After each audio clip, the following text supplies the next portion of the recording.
Every Wednesday, I would pass out in the bathtub. For months, I thought it was normal, just part of the process of having a baby, until my sister discovered the dark truth my husband was hiding. Good afternoon, my dears. My name is Eleanor. I'm 87 years old today, and I'm going to share with you a story that I've kept in my heart for decades. Before I begin, I'd like to ask you to leave a like on this video and subscribe to the channel. I'd also love to know in the comments where you're watching from, which city, which state you're following the story of this grandma who lived to tell the tale. Let's go back to 1963. I was just 25 years old, with long black hair, skin without wrinkles, and a dream in my heart: to start a family. We lived in Millbrook, a small town where everybody knew everybody. Back then, marrying young was normal. Girls my age already had 2 or 3 children. And I had just married Theodore. Theodore. When I think about him today, I feel a mix of pain and relief for having escaped. But back then, he was considered the best catch in town. He worked at the only bank in town and wore a suit every day. His shoes shined so brightly you could see your reflection. My father had passed away recently, leaving me the house where I grew up. A simple wooden house with a backyard full of cherry trees and a porch where I would sit every afternoon to watch the sunset. In the first months of marriage, everything seemed like a dream. Theodore was attentive. He'd bring small gifts when he returned from work. He'd tell stories from the bank that made me laugh. On Sundays, we'd go to church together and then have lunch with my mother. The only cloud in our sky was that after almost a year of marriage, I still hadn't gotten pregnant. You need to understand how it was back then. A woman without children was viewed with suspicion, as if something was wrong with her. The neighbors whispered, aunts asked when the baby would come, and with each passing month, I felt more and more anguished. I cried in secret when my period arrived. I prayed every day to the Virgin Mary, asking for the miracle of a child. Theodore said he didn't mind, that we had time, but I saw how he looked at our friends' children with a certain envy in his eyes. That's when his other face began to appear, the one I only discovered much later. One Wednesday in April, he came home early from the bank, bringing a small brown paper package. "Look what I got, Ellie," he said with gleaming eyes. Inside the package were dried herbs, dark green with a strong smell like wet grass. My colleague Jerry gave them to me. His wife took this tea for 3 months and got pregnant right after. It's from a healer from the Appalachian Mountains. My heart raced with hope. Can you imagine? When we want something so badly, we cling to any possibility, however small. "How do you prepare it?" I asked, already thinking about taking it that very day. "It has to be on Wednesdays," explained Theodore, very seriously. "It's St. Gerard's Day, patron of expectant mothers, and you have to follow a ritual. I'll prepare the tea for you. You drink it all at once, and then immediately take a hot bath. The heat of the water activates the principles of the herbs." Our house had that old clawfoot bathtub. It was heavy, cast iron, painted white on the outside. It had belonged to my grandmother, then my mother, and now it was mine. I rarely used it. I preferred the shower for practicality, but if that was the ritual needed to have my child, I would do it without question. The tea was as bitter as hell, a sensation that scraped my throat.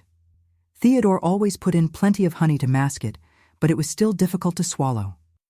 I would drink it all in one gulp, as he instructed, and run to the bathtub already prepared with hot water and bath salts.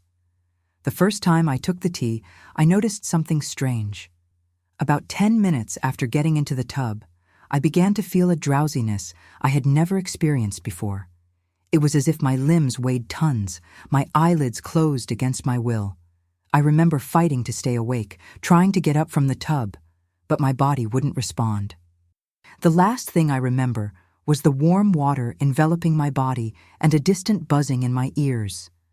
When I woke up, I was in bed, dressed in my nightgown, and Theodore was sitting beside me, holding my hand with a worried expression. "What happened?" I asked, still confused. "You fell asleep in the bathtub, honey," he said, caressing my face. "I found you there when I got back. I was so worried. You could have drowned." I was embarrassed. I had never heard of anyone who fell asleep during a bath, but Theodore reassured me. "Jerry's wife went through the same thing. It's the tea. It's so powerful that it causes this deep sleep. That's how it works in the body, preparing it to receive a new life." And so began our Wednesday ritual. Every week, Theodore would leave work early, prepare the bitter tea, I would drink it and go to the bathtub. Every week I would fall asleep for about 15 to 20 minutes. Every week I would wake up in bed with Theodore by my side, saying he had found me sleeping in the water. After a few weeks, I began to find it strange that I always fell asleep exactly the same way. I mentioned this to Theodore, who made a worried face. "Is the tea too strong for you? We can stop if you want." But stopping was out of the question for me. I wanted that baby so badly. And in that small town, options for fertility treatment were non-existent. That tea was my only hope. "No, let's continue," I insisted. "If that's how it works, then that's how it should be." And we continued for almost 3 months. The hope of getting pregnant made me ignore all the red flags. The tea that was too bitter, the immediate drowsiness, the fact that I always woke up in bed, never in the bathtub. The few times I commented to Theodore that it was strange to always pass out in the bath, he said it was normal, that it was part of the process, that soon I would see the results. That's when my younger sister, Teresa, came to visit us. Tess, as I called her, was 20 years old and had a very different personality from mine. Where I was trusting and credulous, she was suspicious and observant. From the first day of my marriage, she never liked Theodore. "He has the eyes of a fox," she would say, "the kind that sneaks into the henhouse quietly." I always defended my husband. I said that Tess was jealous because I had gotten married, that she would eventually see how Theodore was a good man. When she arrived to spend a week with us, I made sure to show how happy we were, how attentive he was, how perfect our life was. When Wednesday came, I told her about our fertility tea ritual. I expected her to be impressed by Theodore's dedication, by how much he wanted a child just as much as I did. Instead, she furrowed her brow and asked, "Why only on Wednesdays? And why do you always sleep in the bathtub? That doesn't seem normal, Eleanor." "It's St. Gerard's Day," I explained, repeating what Theodore always said. "And the sleep is because of the herbs. They're very strong." Tess didn't seem convinced, but she didn't insist. That afternoon, after lunch, Theodore prepared the tea as usual. As I was drinking it, Tess announced she was going to the market to buy fresh fruit for dessert. "Won't you wait to see me come out of the bathtub?" I joked. "I might need someone to wake me up today." "I'll be back soon," she said, grabbing her purse. "I won't be more than half an hour." I finished my tea and went to the bathroom, where the bathtub was already filled with hot, perfumed water. I sank in with pleasure, feeling the heat relaxing my muscles. As always, after a few minutes, I began to feel that familiar drowsiness. I tried to fight against it, tried to stay awake to see what happened, but it was impossible. It was as if someone had put weights on my eyelids. The last thing I remember was the sound of water rippling around my body. What happened next? I only found out later from Teresa's mouth, and it was something that changed the course of my life forever. Well, as I was saying, on that Wednesday in June of 1963, Teresa didn't go to the market as she had said. It was a trick, a ruse that only my clever little sister could think of. After announcing she was leaving, she went around the house and came back in through the back door without making a noise. She went straight to our bedroom and hid in the large oak wardrobe in the corner. It was a huge wardrobe, one of those antiques that girls received as part of their trousseau. It had been my mother's, and then came to me. The interior was spacious, with a smell of mothballs and lavender from the sachets I placed between the clothes. Teresa crouched among the hanging dresses and left a small crack in the door to observe the room. According to what she told me later, she stayed there breathing as silently as possible for almost 10 minutes. Then she heard footsteps in the hallway. It was Theodore, who should have been in the living room reading the newspaper while I took my bath. He entered the room stealthily, as quiet as a cat. First, he went to the bathroom door and put his ear to it. He knocked lightly and called out, "Eleanor, everything okay in there?" There was no response. I must have already been asleep in the bathtub. That's when his behavior changed completely. The gentle face he showed me gave way to a cold, calculating expression. He looked at his wristwatch as if timing something, and then he began. First, he went to the dresser where I kept my jewelry. He opened every drawer, rummaged through every corner, then lifted the mattress of the bed, checking if there was anything hidden there. He took all the books from the small bookshelf, leafing through them page by page. It was as if he was looking for something very specific.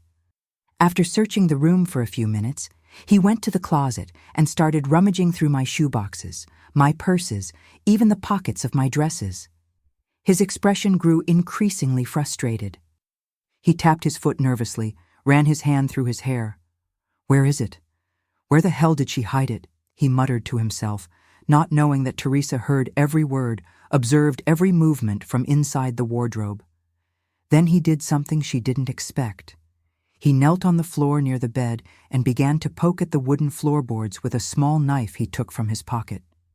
He found a board that seemed looser than the others, and with the tip of the knife began to lift it. It was a hiding place, a small, empty space between the floorboard and the foundation of the house.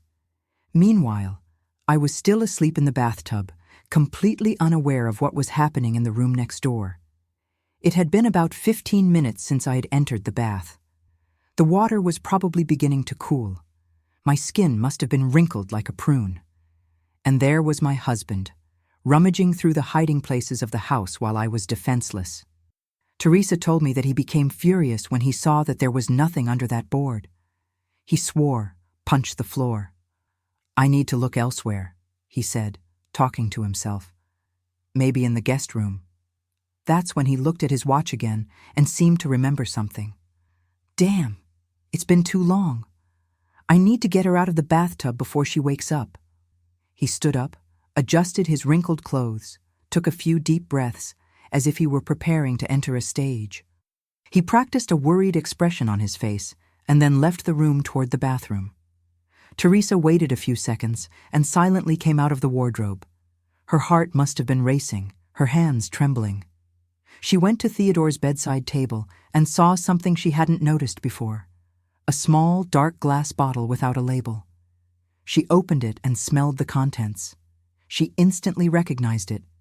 It was tincture of valerian mixed with belladonna. Our grandmother, Martha, was known in the region as a healer and had taught us about herbs since we were little. Valerian was used to calm the nerves for insomnia, belladonna in minimal doses for pain, but together, in larger quantities, they caused a deep sleep, almost a faint. It had nothing to do with fertility. It was a potent sedative.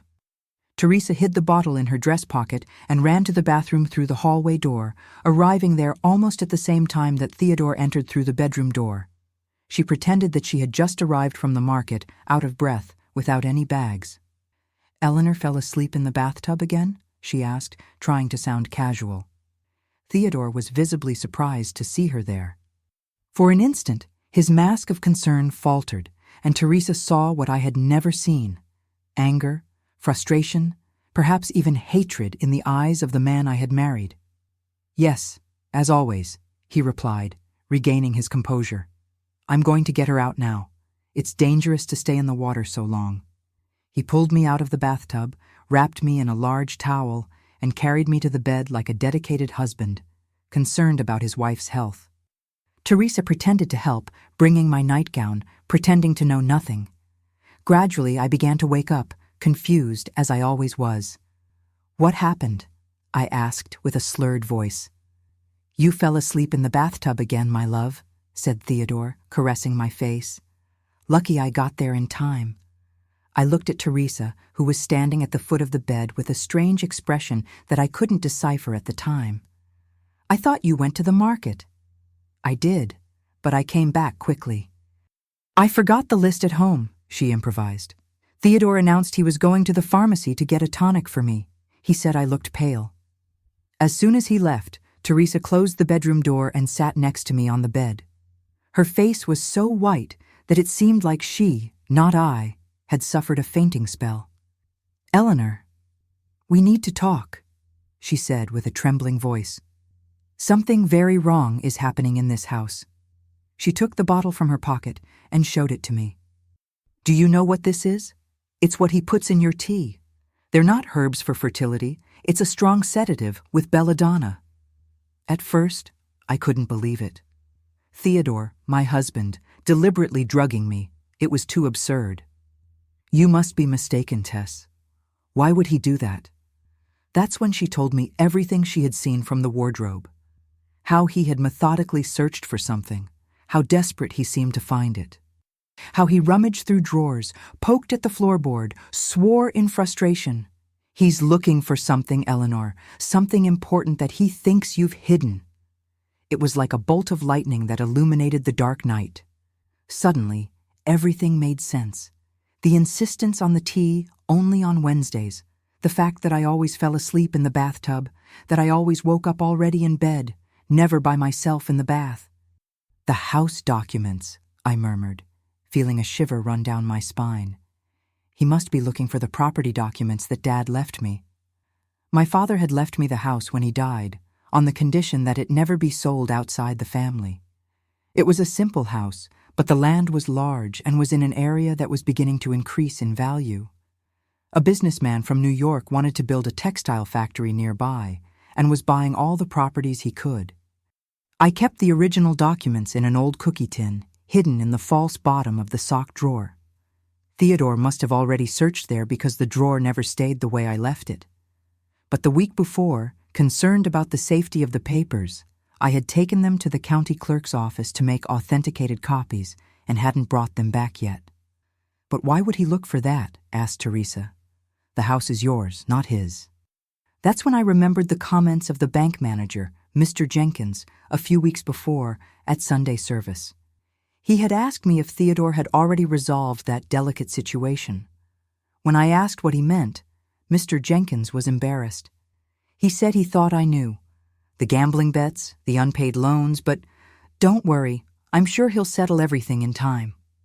I confronted Theodore, who denied everything. He said that Mr. Jenkins was confusing him with another employee, that he had never made bets, never needed loans, and I, fool that I was, believed him. After all, he was my husband, my companion, the man who wanted to have a child with me. Why would I doubt him? Now it all made sense. He needed money to pay debts, gambling debts that I didn't even know existed, and the house, the land that my father left me, was the solution. He just needed to find the documents, make a fake power of attorney, perhaps forge my signature, and the money from the sale would solve his problems. "My God, Tess," I said, feeling my stomach turn with the realization. "He's been deceiving me this whole time. It was never about having a baby." Teresa hugged me tight, letting me cry on her shoulder. "What are we going to do?" she asked. At that moment, I made a decision that would change the course of my life forever. A decision that the young, naive, and trusting Eleanor would never have had the courage to make. But after discovering that the man I loved, with whom I shared a bed and a life, was capable of drugging me for weeks on end without any remorse, something changed inside me. "We're leaving," I answered, wiping away my tears. "Today, before he comes back from the pharmacy." "Where to?" Teresa asked, already getting up, ready to act. "To the city. I'll use the money I saved from selling my sewing work. It's not much, but it's enough to make a new start. Will you come with me?" "Of course I will," my sister replied, squeezing my hand. "I won't leave you alone now." That's how, my dears, I had to open my eyes to the cruel reality of my marriage. That's how I discovered that not every gentle smile hides a good heart. That's how I learned that sometimes we need to sleep in order to finally wake up. That same Wednesday afternoon, while Theodore was at the pharmacy, Teresa and I acted quickly. We had little time, perhaps an hour at most. My hands trembled so much that I could barely fold the clothes to put in the suitcase. I couldn't take much, just the essentials. I carefully chose some pieces of clothing, the few photographs I had of my parents, the small Bible I received at my first communion, and the wooden box where I kept my savings. It wasn't much, about $300 that I had gathered selling embroidery and sewing. Money that Theodore didn't even know I had. While I was packing, I saw the navy blue dress I had worn on my wedding day, hanging in the wardrobe. For an instant, I hesitated. I remembered the day I walked to the altar of the small church in Millbrook, with that lace veil that had belonged to my mother and the orange blossoms in my hair. How happy and hopeful I was, how I believed in the promises made before the pastor and God. I promised to be faithful, to love, and to respect in joy and in sorrow, in sickness and in health. Empty words, promises broken like fine porcelain fall into the floor. I left the dress where it was. That innocent and dreamy Eleanor would stay behind, along with the dreams of a happy marriage and the children that never came. "What will you write to him?" asked Teresa, as she closed her small suitcase. This was the hardest part. What to say to the man who had spent months deceiving me, drugging me, looking for a way to steal the only valuable thing I possessed. I took paper and pen and sat at the small desk in the room.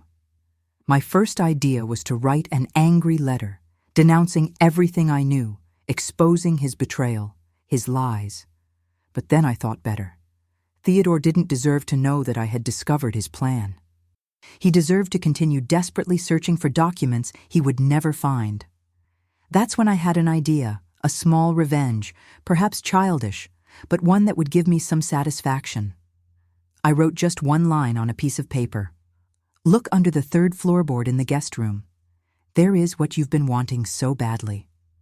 After writing the note, I went to the guest room that we rarely used. With the help of a kitchen knife, I lifted the third floorboard near the window. In the small empty space underneath, I placed two objects, a sealed letter and my mother's gold ring. The letter was longer. In it, I explained that I knew everything, about the tea with Belladonna, about the searches while I was unconscious, about the gambling debts. I told him that the house documents were safe with Mr. Coleman, the town notary, with specific instructions never to hand them over to Theodore, even if he appeared with a power of attorney from me. I wrote that I was leaving and that he shouldn't try to find me. "If you try to follow me or harm me in any way," I concluded, "I will make sure to tell the whole town how you drugged your own wife. Imagine how that would affect your reputation at the bank." As for my mother's ring, it was a simple piece of yellow gold with a small inlaid diamond. Dad had saved it for me as a memento of her. It was the only piece of real value I owned besides the house. For a moment I hesitated. That ring was a precious memory of my mother, but something told me I would need that small treasure to restart my life. I put the floorboard back in place, making sure it was slightly misaligned, enough to arouse Theodore's curiosity when he found my note. It was already getting dark when we finished packing everything. The clock in the living room marked almost 6 o'clock. Theodore should be returning any minute. The pharmacy wasn't far. He had already taken longer than normal. Perhaps he had stopped at the bar, had a shot of liquid courage to continue his searches when he returned home. "Shall we go through the train station?" asked Teresa, already holding her suitcase. I shook my head. No, he'd look there first. Let's take the bus at the station. We left through the back of the house without looking back. We carried just one suitcase each, an entire life reduced to a few belongings that fit in our hands. The night air was fresh, with the smell of jasmine and wet earth. We walked quickly along the cobblestone streets, avoiding the busier areas. I didn't want to have to give explanations to any curious acquaintance. In a small town, news flies faster than hummingbirds. The Millbrook bus station was just a simple building with 2 boarding platforms. The next ride to the city left in 40 minutes. We bought 2 tickets with the money I had saved and sat in a remote corner of the waiting room, anxious, looking at the door every minute, fearing that Theodore might appear at any moment. Those were the longest 40 minutes of my life. My heart was beating so hard it seemed like it wanted to come out through my mouth. I held the handle of my suitcase so tightly that my knuckles were white. Each time the door of the station opened, I held my breath. Finally, it was time to board. When we got on the bus and settled into the cracked leather seats, I felt such a relief that I almost collapsed in tears. Through the window, I saw Millbrook begin to recede. The central square with its bandstand, the church where I got married, the houses with colorful facades. That little town that I knew like the back of my hand, where I was born, grew up and got married, now became just a landscape that diminished on the horizon. I had no idea what I would do when we reached the city. I didn't know anyone there, didn't have a guaranteed job, didn't even know where we would spend the first night. But I had Teresa by my side, my younger sister, who risked everything to save me. And I had the determination of a woman who woke up from a long dream to discover that reality, however harsh, was preferable to the sweet lie in which she was living. The bus bounced on the dirt road, raising red dust that shone in the last ray of sunlight of the day. I closed my eyes and for the first time in months slept deeply, without the help of any treacherous herb in the tea. We arrived in the city just after midnight. The bus station was almost empty, with only a few sleepy passengers waiting for connections and taxi drivers looking for the last rides of the day.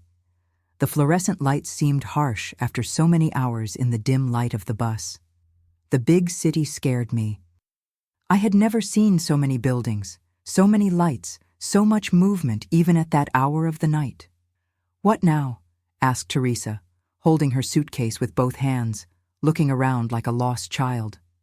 I remembered an address that I had kept for years, almost by chance.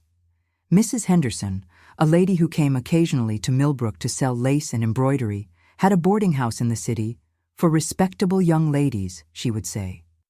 I had written down the address once thinking that maybe I would visit her someday. I never imagined that day would come in such an unexpected way. We took a taxi, my first taxi in life. The driver, a gentleman with graying mustaches, looked suspiciously at two young women arriving alone at that hour, but didn't ask questions. I showed him the address written on a small piece of paper, already yellowed by time. Mrs. Henderson's boarding house was on a narrow, tree-lined street, far from downtown. It was a large, old house with a columned porch and a well-tended garden in front.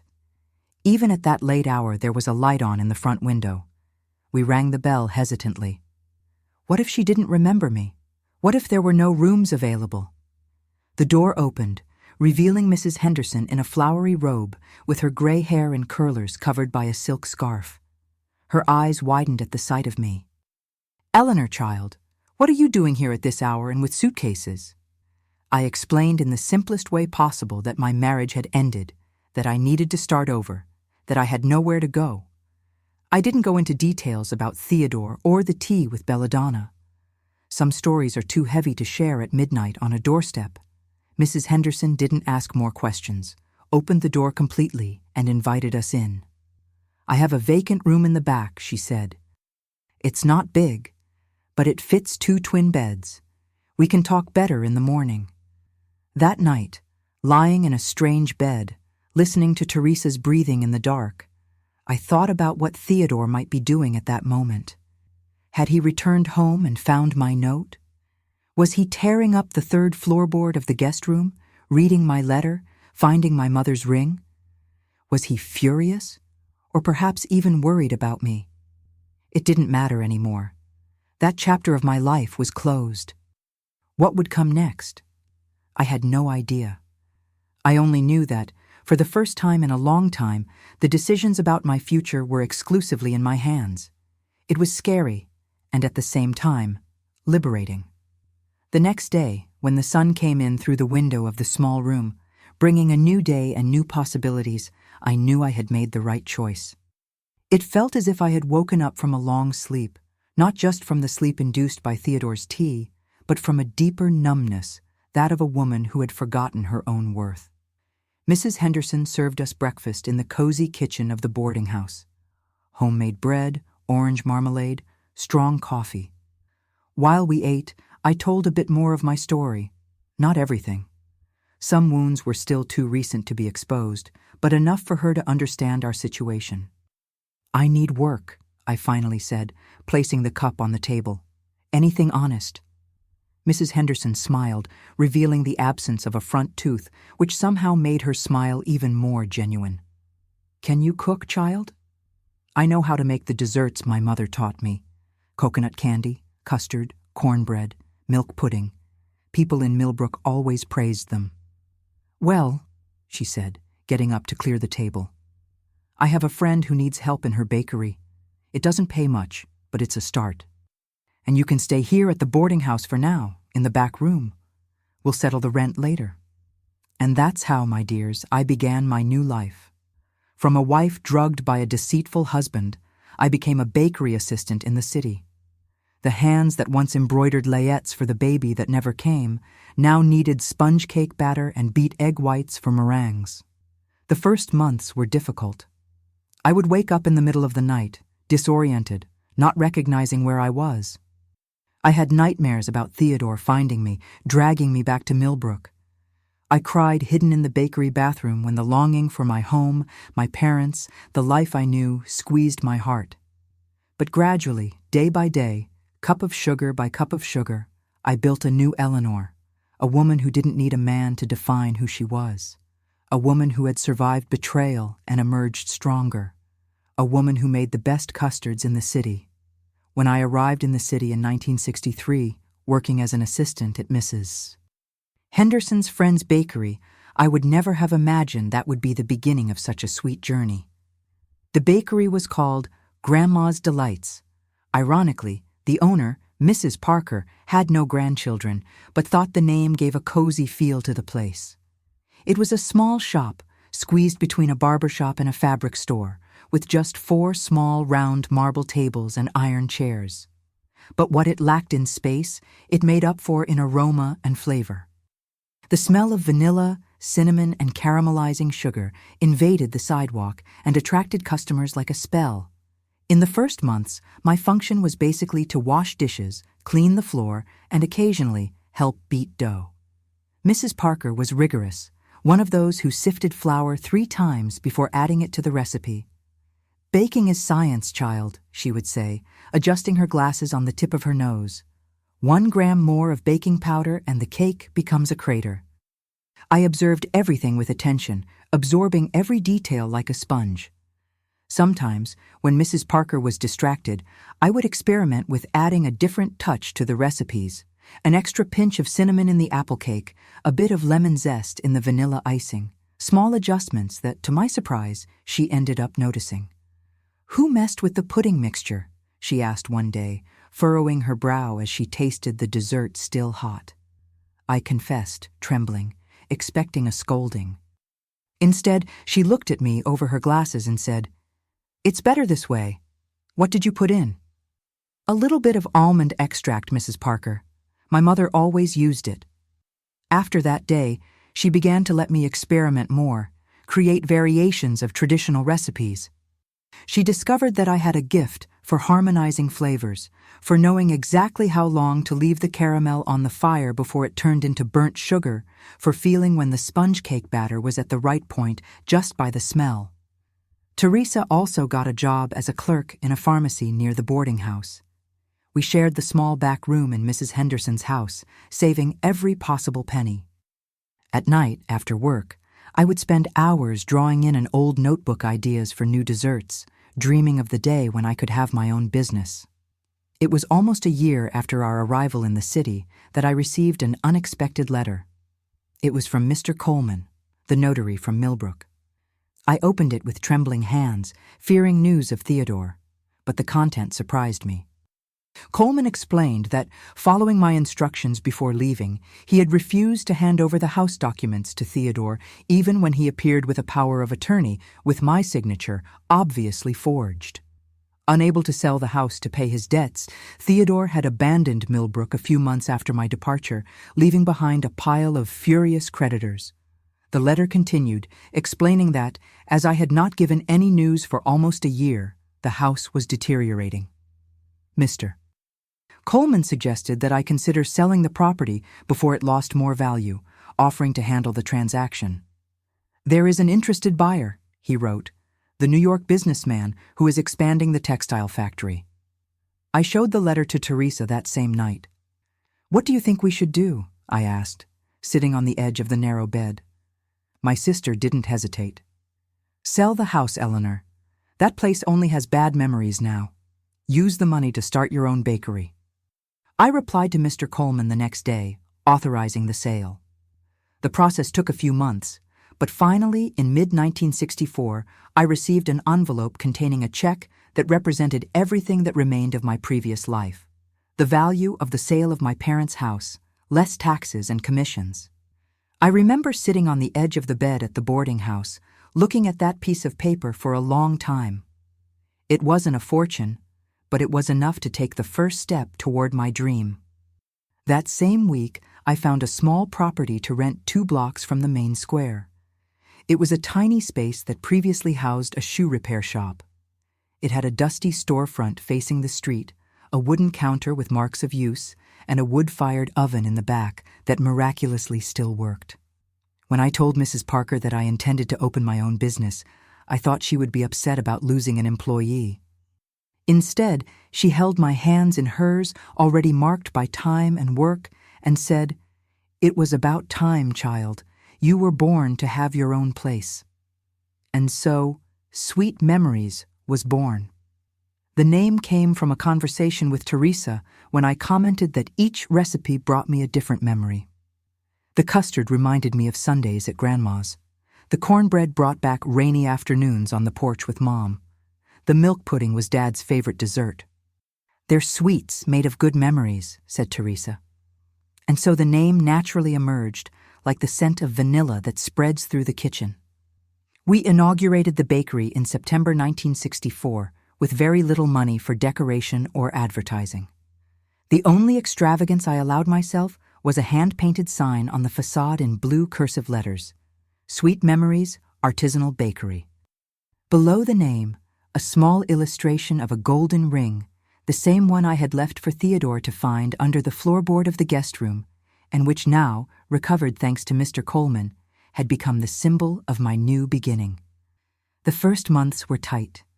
We went days without a single customer, besides curious neighbors who came in to take a peek and left buying a chocolate truffle out of courtesy.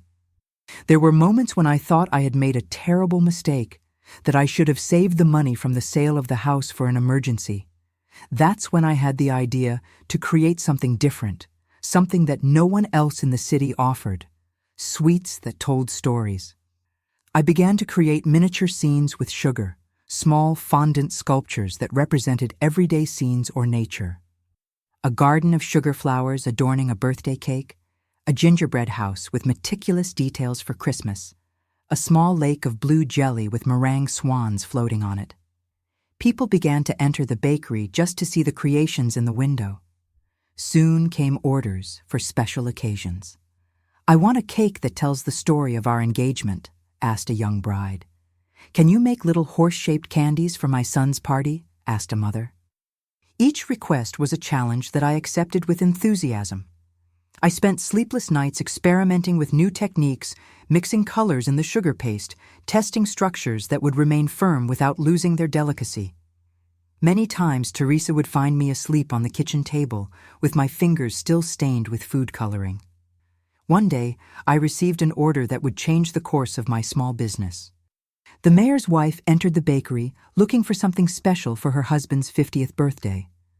"I want to surprise him," she said, "something that no one has ever seen before." I spent a week working on that cake.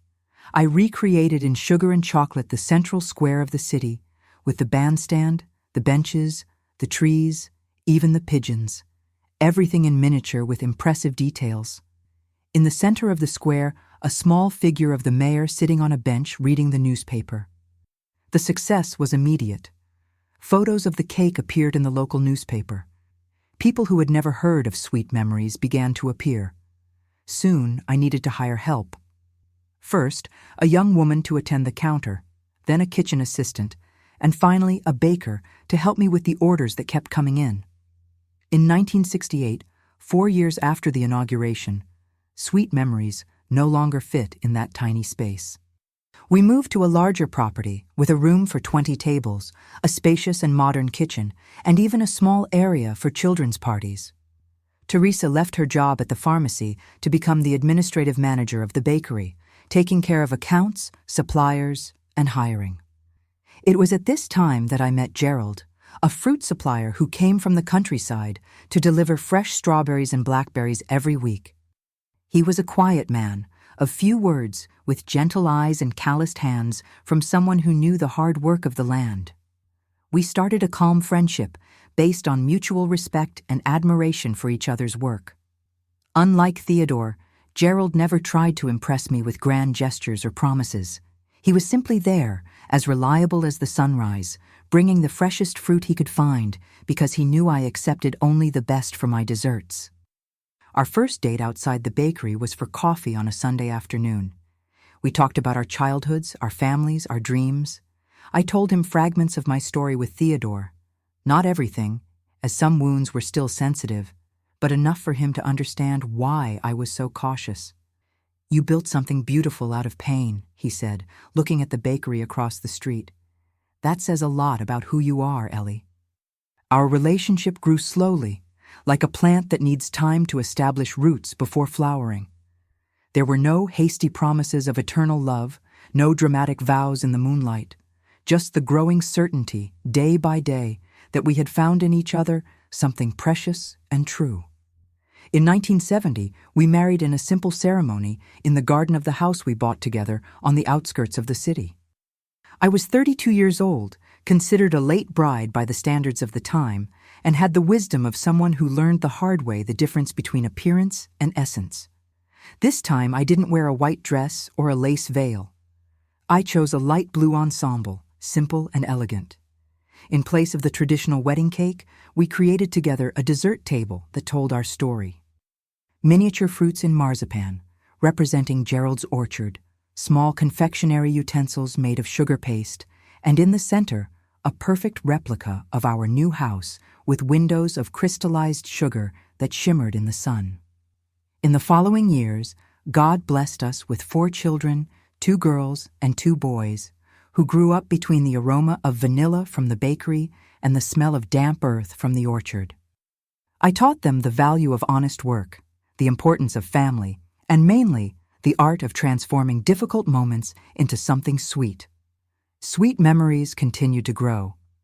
By 1980, we had 3 branches in the city and supplied desserts to the best hotels and restaurants in the region. The ring symbol in our logo became synonymous with quality and creativity. Our wedding cakes were booked months in advance, and we had customers who traveled from other cities just to taste our specialties. More important than commercial success, however, was the family we built, a family based on respect, trust, and true love. Not that fairy tale love, but real love that strengthens in difficulties and proves itself in the small kindnesses of everyday life. And so, my dears, from a woman drugged by her own husband every Wednesday, I became the founder of a successful chain of bakeries and matriarch of a united and loving family. Life has these turns, doesn't it? It was the year 1983. I was already 45 years old, had 4 teenage children, and Sweet Memories was at the height of its success.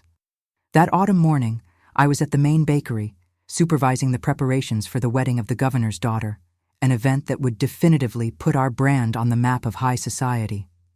The kitchen was pure agitation. 20 pastry chefs worked simultaneously, creating sugar flowers, modeling marzipan figures, seasoning doughs, caramelizing fruits. The aroma was a symphony of vanilla, chocolate, cinnamon, and caramelized sugar. I walked between the counters, tasting, adjusting, guiding, the conductor of that flavor orchestra. That's when Margaret, our oldest attendant, hurriedly entered the kitchen. "Mrs. Eleanor, there's a gentleman outside who wants to speak with you." He wouldn't give his name, but insists it's important. Unscheduled visitors weren't uncommon. Many wanted to meet the famous Eleanor of the Sugar Sculptures, as the local newspapers called me. I adjusted my white uniform, ran my hand through my hair, now with some gray strands that I didn't bother to hide, and headed to the main salon. Sitting at one of the tables near the window, with his back to me, was a man with completely white hair, worn clothes, and hunched shoulders. Something in that silhouette seemed vaguely familiar to me, like a half-forgotten melody trying to come back to memory. "Good morning, sir. I'm Eleanor. How can I help you?" When he turned around, time seemed to freeze. 20 years had passed, but I would recognize those eyes anywhere. Theodore, my ex-husband, the man who drugged me on Wednesdays to search our house, was no longer the elegant young man in an impeccable suit that I had known. His face was marked by deep wrinkles, his skin mottled by the sun and by hard life. His eyes, once lively and bright, now seemed opaque, sunken in dark circles. His hands, resting on a worn wooden cane, trembled slightly. I felt a whirlwind of emotions: surprise, fear, anger, pity, and surprisingly, a kind of calm. It was as if I was facing a ghost that in the light of day had lost all its power to frighten. "Eleanor," he said in a hoarse voice, almost a whisper, "you look beautiful." For an instant, I didn't know how to react. Part of me wanted to call security and have him thrown out of my bakery. Another part wanted to understand what he could want after so many years. "What are you doing here, Theodore?" I asked, keeping my voice firm without sitting down. "I've come to ask for your forgiveness," he replied, lowering his gaze to his trembling hands. "I know I don't deserve it, but I needed to try before it's too late." I noticed then how fragile, how sick he looked. It wasn't just age. There was something else. A paleness. A thinness that spoke of illness. "Are you sick?" I asked, finally sitting down in the chair across from him. He nodded. "Cancer. The doctors say I have a few months. Before I go, I needed to find you, to clear my conscience, if that's even possible." I remained silent for a few moments, observing the man in front of me. He no longer posed any threat to me. He was just a sick old man, carrying the weight of his past choices. "How did you find me?" I finally asked. "It wasn't difficult. Your name is in the newspapers. The Queen of Desserts, they call you." He tried to smile, but the result was a sad grimace. "I'm proud of what you've built, Eleanor. I always knew you were special. Don't try to flatter me now, Theodore. It's too late for that." He nodded, accepting my harshness as just punishment. "You're right. I have no right to say that. I don't even have the right to be here, but I needed you to know. I never forgave myself for what I did. Each day of these 20 years has been a reminder of my mistake, my cowardice, my greed." I asked Margaret to bring us coffee. While we waited, Theodore told me what happened after I fled with Teresa, how he found my note and ran to the guest room, tearing up the floorboard with such violence that he tore his nails until they bled. How he read my letter, found my mother's ring, and realized that he had lost everything. Not just the chance to pay his debts, but something much more valuable: the love of a good woman. His creditors cornered him. He lost his job at the bank. He had to flee Millbrook in the middle of the night, leaving behind even his expensive clothes and shiny shoes. In the following years, he lived from odd jobs, slept in shelters, reached the rock bottom that he had dug with his own hands. "I tried to look for you several times," he confessed. "Not to bring you back or harm you, just to ask for forgiveness, but I never had enough courage."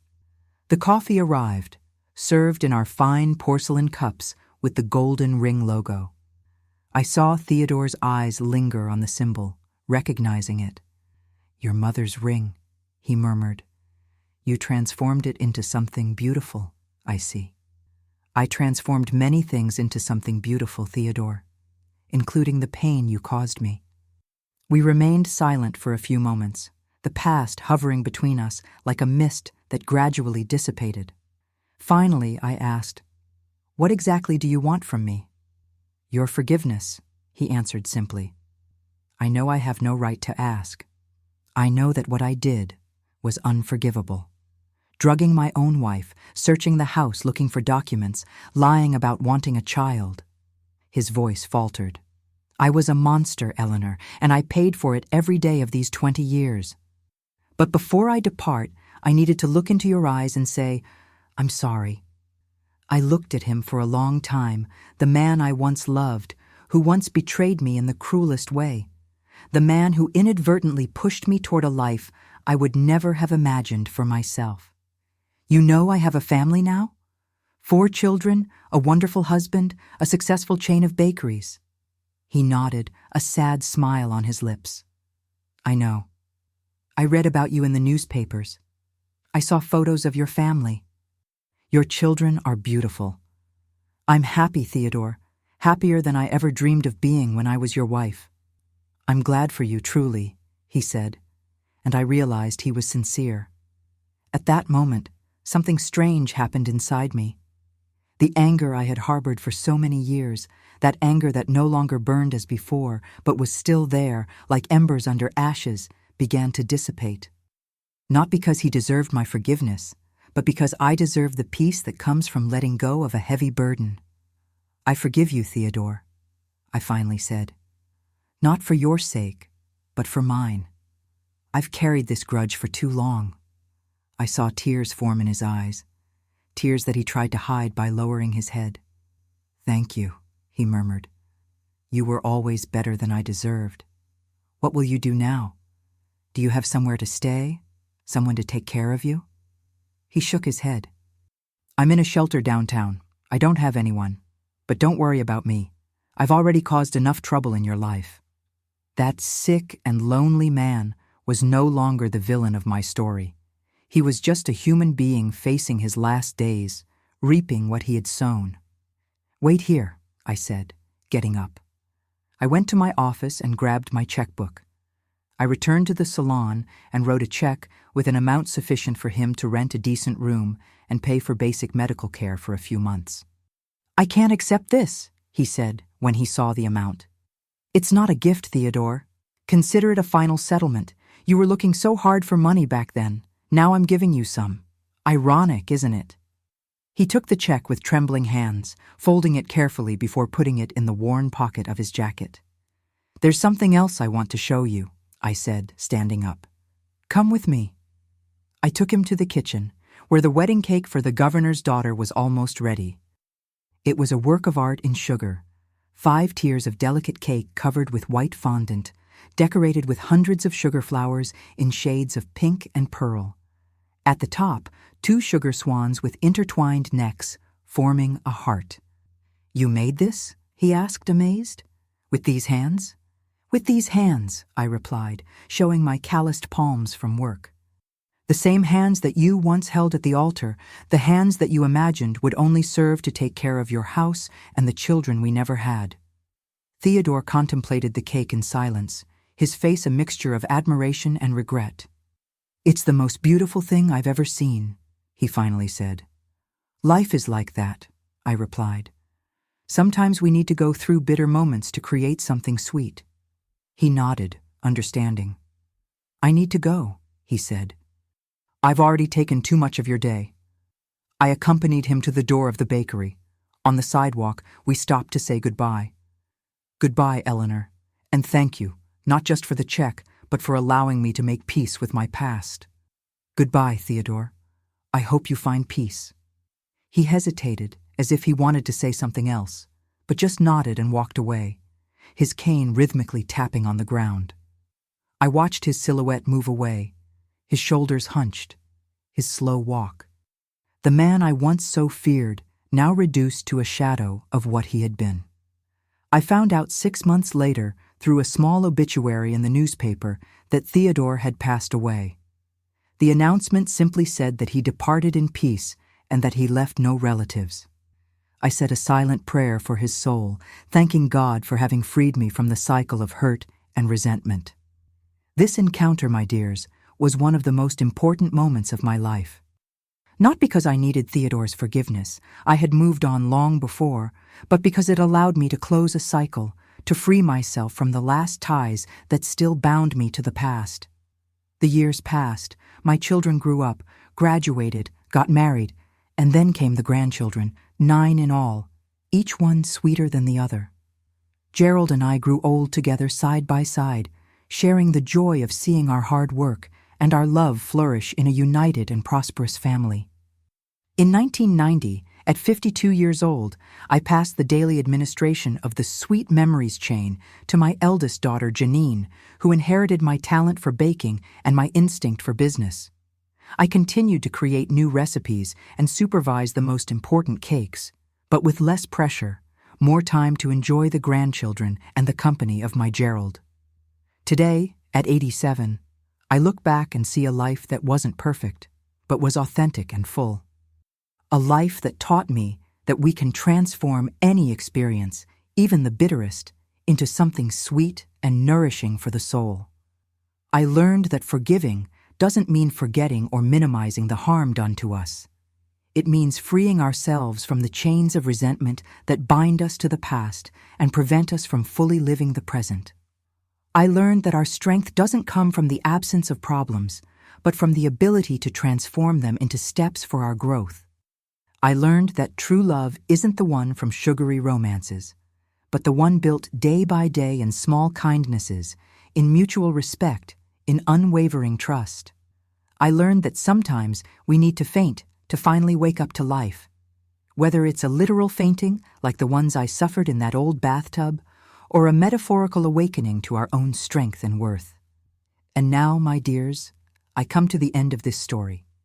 If you followed it from the beginning, I hope you found not just entertainment, but also inspiration and perhaps a little strength to face your own challenges.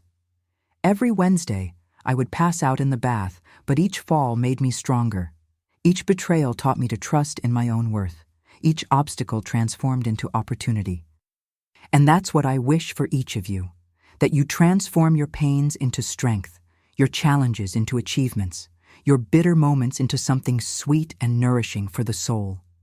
Thank you for accompanying me on this journey of memories. If this video touched your heart, don't forget to leave your like, share it with someone who needs to hear this message, and subscribe to the channel. In the comments, tell me which lesson from this story you take for your life. With much love.